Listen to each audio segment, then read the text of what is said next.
In today's lecture, we're going to be focusing on American society in the 1920s. We're going to focus on three particular trends that really played a big role in shaping American society during this decade. The first of these trends we're going to be looking at is the growth of a consumer society. And this is a society that's primarily focused on buying things really for the sake of buying things, not necessarily because you need them, but because you want them. And this is a huge change from the previous century. And we'll talk about in just a minute why. Next, we're going to look at the growth of a movement to ban alcohol in the 19 teens that it develops into what we call prohibition. And this is during the decade of the 1920s. The production and sale of alcohol in the United States is forbidden by federal law. And has, once again, a big impact on the United States and on American society. The final issue we're going to address is the Great Migration. And this is a mass migration of African Americans from the Deep South to the Northeast, the Midwest, and the Far West during the late teens and in the 1920s. So these are three important trends, all three of which have a huge impact on American society during this decade that we'll be discussing today. The growth of the American consumer society reflects a changing attitude in the United States about the relationship between people and things. Prior to the 1920s, especially during the first half of the 19th century, Americans tended to look at stuff. In other words, the things that they owned, things that they needed and that they used in life as essentially this stuff was there to make life easier. And the people didn't necessarily buy things unless they were very wealthy just for the sake of purchasing things. They only would buy things if they absolutely had to. Most of the time they would make things or they would barter or trade with their neighbors for things that they couldn't make themselves because American society by and large was cash poor. People didn't have a lot of cash, a lot of money to spend on things. Most of that went into their basic living expenses.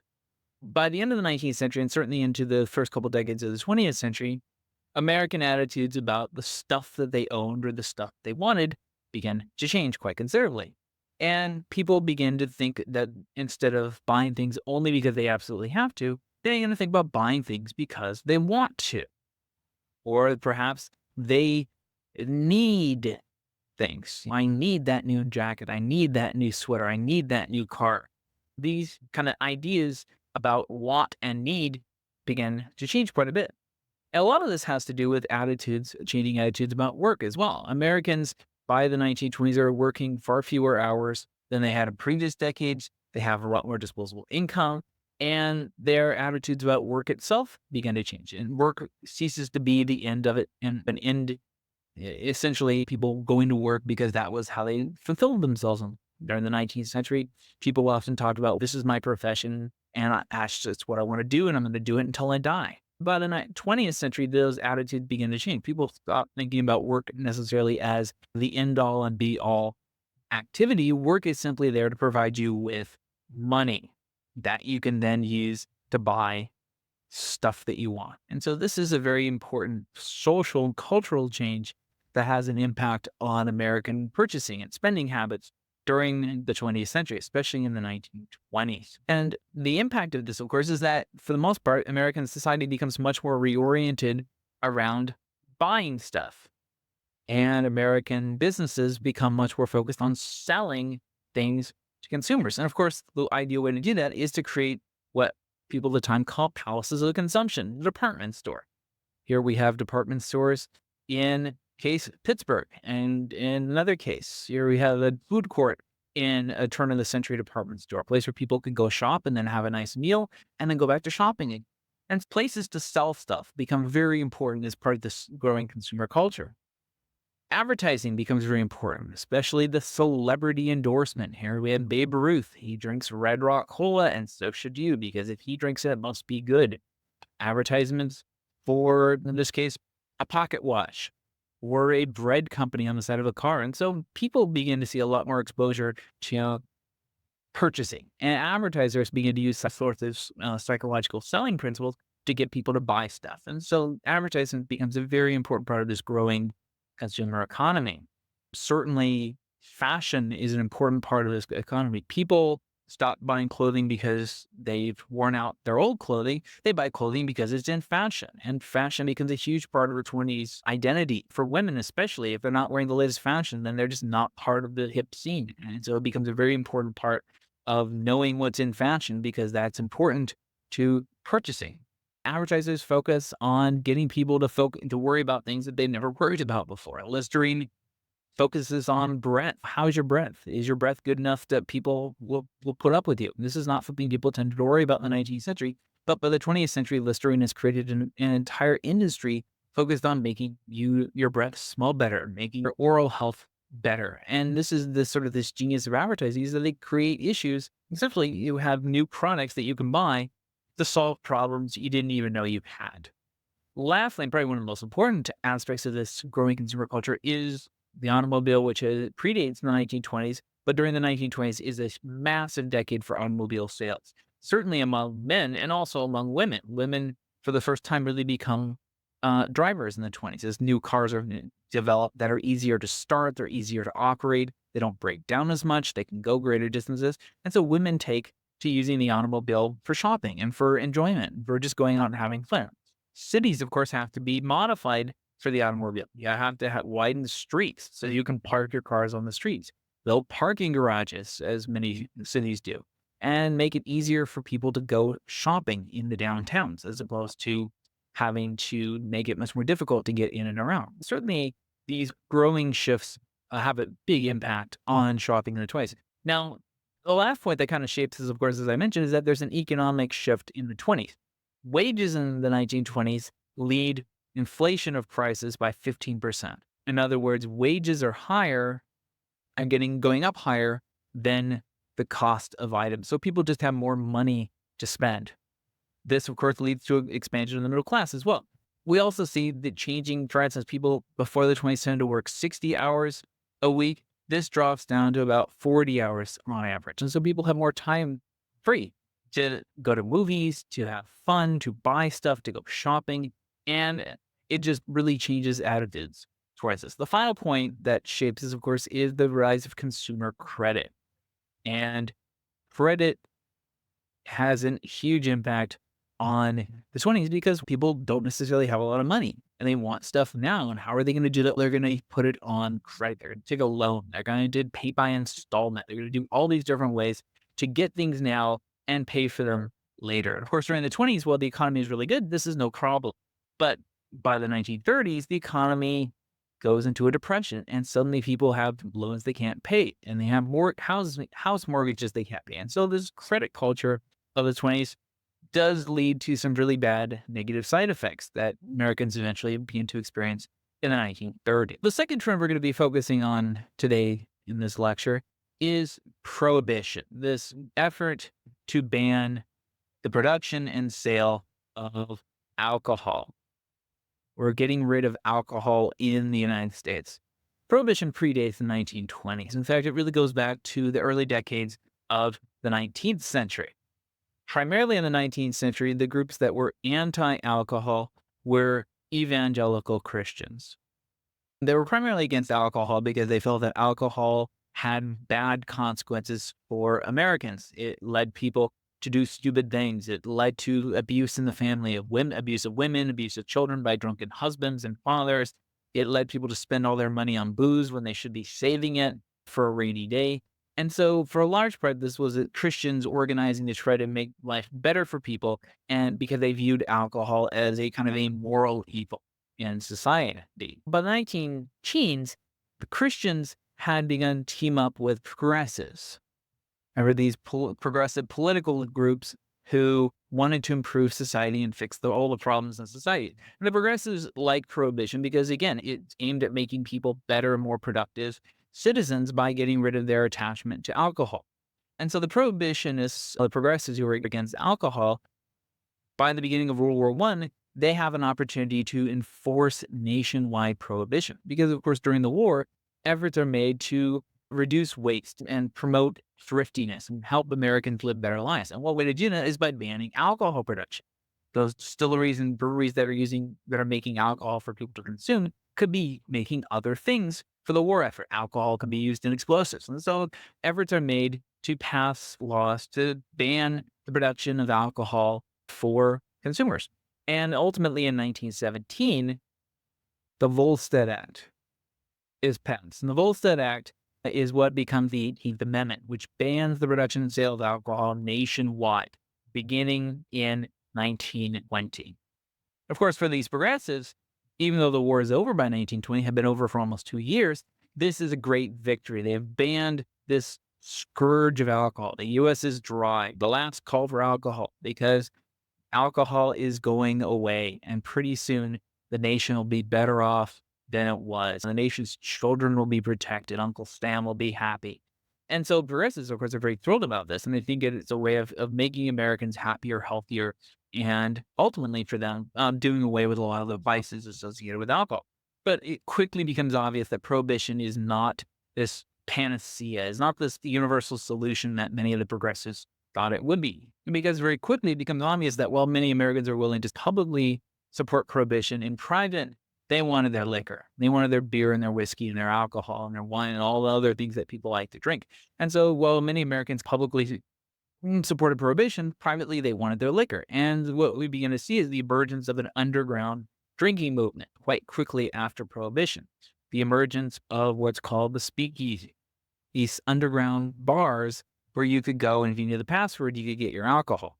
As liquor drinking is pushed underground, it means that criminals get involved. People like Al Capone here, who makes a fortune smuggling in whiskey from Canada to the Chicago area and as a mob boss, makes a huge amount of money by doing this.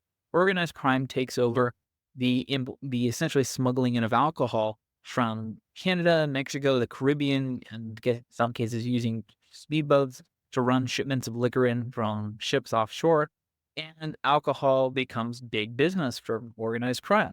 Leads to lots of corruption of public officials, leads to huge amounts of violence as rival gangs fight it out for control of the whiskey, or in some cases simply just the alcohol industry. Leads to a lot of deaths as people manufacture alcohol illegally. In some cases, causes people to go blind because of bad ingredients mixed in with the alcohol that they're being sold.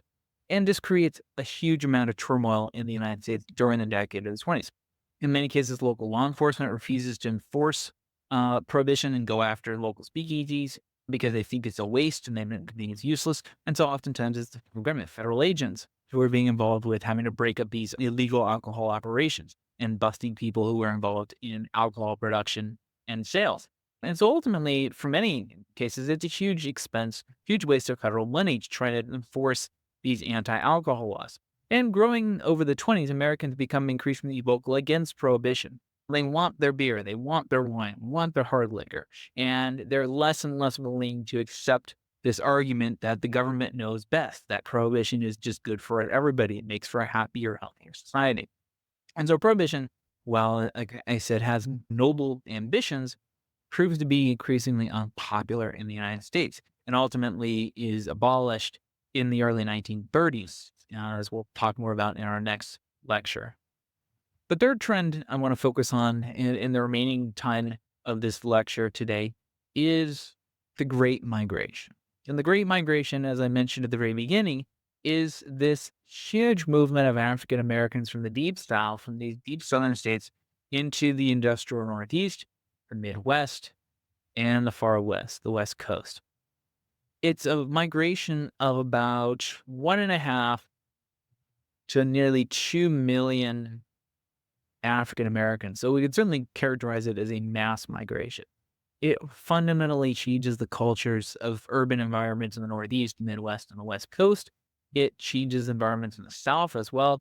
And it gives African Americans new opportunities that they had not had previously. So it's a very important social trend during this time period. Why does the Great Migration happen? Well, the main reason is because there's a growing demand for labor in factories in the Northeast, Midwest, and the West Coast, especially once World War I begins. Because when World War I begins, this huge supply of European immigration is cut off. And since European immigrants were the ones who were working in most of these factories, factory owners are desperate for workers and they start offering higher wages. They start employing African Americans. And so a few African Americans began to migrate north into these cities. They find the jobs are pretty good, the treatment isn't too bad, and they send that money home and encourage their family to migrate. And pretty soon, entire families are making the long trek by train out of the deep south and into this north, the Midwest, and the West Coast. In this case, here we have a picture of a waiting station and a train station. We have huge numbers of people all waiting for that train to take them up north so that they could go to work in the factories. I'll give you an idea of numbers. But before the 20s, from about 1916 to 1920, about 500,000 African Americans migrated. During the 1920s, over a million. So we're a huge number of migrants. And of course, many African Americans found that, well, the North was better than the South. While it wasn't a perfect place, you didn't have the kind of oppressive Jim Crow legal system that you had in the South. You didn't have the oppressive segregationist laws like you had in the South. They do find, of course, that there is violence, racial violence in the North.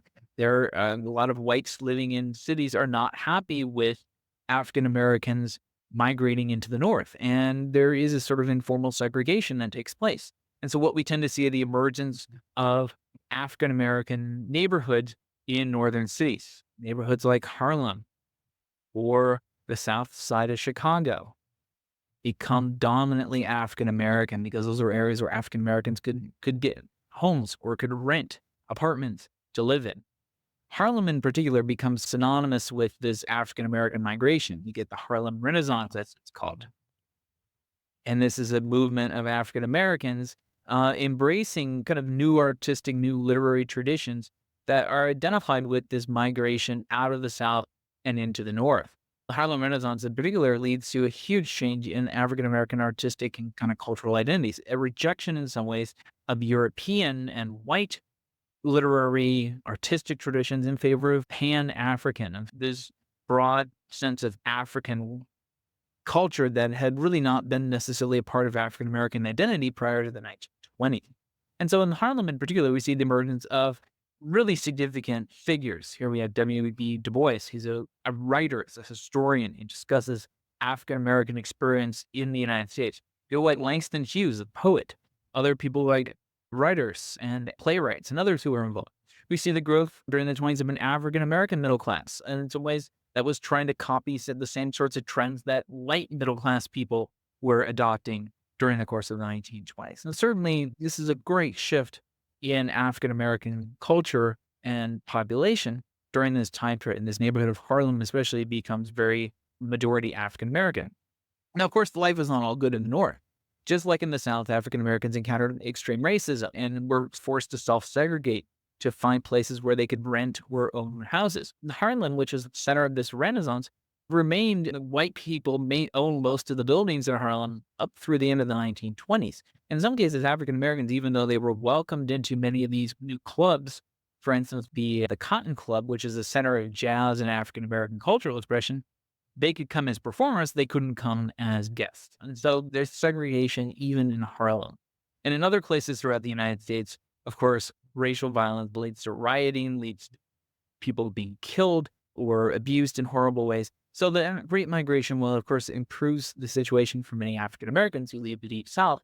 Not everything is perfect. And certainly the U.S. remains a very racially segregated, whether legally or informally, throughout much of the 20th century, and certainly into the post-World War II era, the 1960s and 1970s. So ultimately, these three trends, this trend of consumer society, this trend of prohibition, and this trend of the Great Migration, have huge impact on the United States in the 1920s and really shaped American society in a profound way that even to this day can be seen. You can still see the hints of these 1920s trends in modern American society.